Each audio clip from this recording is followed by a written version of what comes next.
हमारे गांव में भी कुछ हरि होते हैं, कुछ जन होते हैं। जो हरि होते हैं वह जन के साथ न उठते हैं, न बैठते हैं, न खाते हैं, न पीते हैं, यहाँ तक कि जन की परछाई तक से परहेज करते हैं। यदि कोई प्यासा जन भूल या मजबूरीवश हरि कुएं की जगत पर पांव भी रख दे तो कुएं का पानी मूत में बदल जाता है। हमारे गांव में जो जन होते हैं वे जूता बनाते हैं, कपड़ा बुनते हैं, मैला उठाते हैं। जो हरि होते हैं जूता पहनते हैं, कपड़ा पहनते हैं, शास्त्र बांचते हैं, दुर्गंध पोंखते हैं। इसके अलावा हरी हवेली की लिसाई पुताई, गली कूचे की सफाई, चौका बर्तन, बालों की कटाई, कपड़ों की धुलाई जन ही करते हैं। और कुछ उसके मीलों पसरे खेतों की जुताई बुआई कहाई कर हरी खतरी को धन्य धान्य से भरते हैं। खुद नंगे पांव, नंगे बदन, कच्ची दीवार टंगी फूसिया छतों में पत्थर पेट बांध सोते हैं।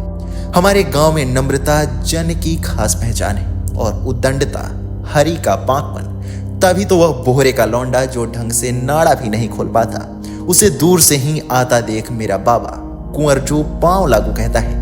और वह अशिष्ट अपना हर सवाल तू से ही शुरू करता है और तू पर ही खत्म करता है। इसका मतलब यह हरगिज नहीं कि जन को गुस्सा नहीं आता। आता है, बहुत आता है, लेकिन अफसोस यह गुस्सा सांपिन बन अपनों को ही खाता है। जब हरि की साजिश से दूसरी पांति का जन ताल ठोक मैदान में उतर आता है। लेकिन भैया पेट की मार सयानी उंगलियों की बंटवार को जन किया दुधमुहा जानवर भी भांप जाता है। ऊपर से दादा की झुकी कमर ने बताया कि बेगार चाहे चिलम थमा कर ली जाए या लाठी दिखाकर, दोनों में बुनियादी फर्क नहीं है। आपने जो ओझाई की बात कही है सो हमारे गांव पर भी 100% रही है। यह ससुरी ओझाई ही तो है जिसके कारण जन आज भी उस खूंटे से बंधा है जिसका एक पांव शैतान की आंत में, दूसरा पांव धरती की कांख में धंसा है। वह खूंटा वनराज है। हमारे गांव के खेत खलियान और हाट में बस उसी की सत्ता चलती है।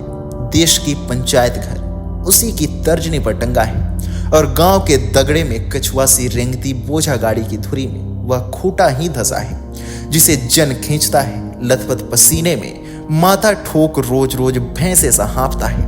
वह अव्वल दर्जे का बहुरूपिया है।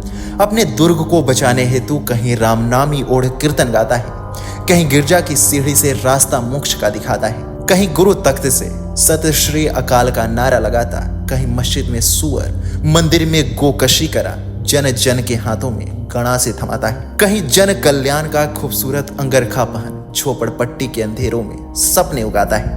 हरामखोर विश्व को कपूत घर बनाने की बात करता है, खुद बंजी हथियारों की करता है और आजादी तक जाने वाले हर रास्ते पर बबूल बन बोता है।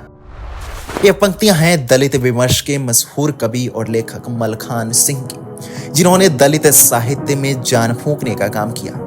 मलखान सिंह अपने पहली कविता संग्रह सुनो ब्राह्मण और इसी शीर्षक की कविता के साथ 1996 में चर्चा में आए थे। इसके अलावा उनका एक और कविता संग्रह ज्वालामुखी के मुहाने 2016 में प्रकाशित हुआ। मलखान सिंह का जन्म पश्चिमी उत्तर प्रदेश के जिला अलीगढ़ के वसई काजी गांव में हुआ था। इनके शिक्षा दीक्षा अलीगढ़ और आगरा से हुई थी।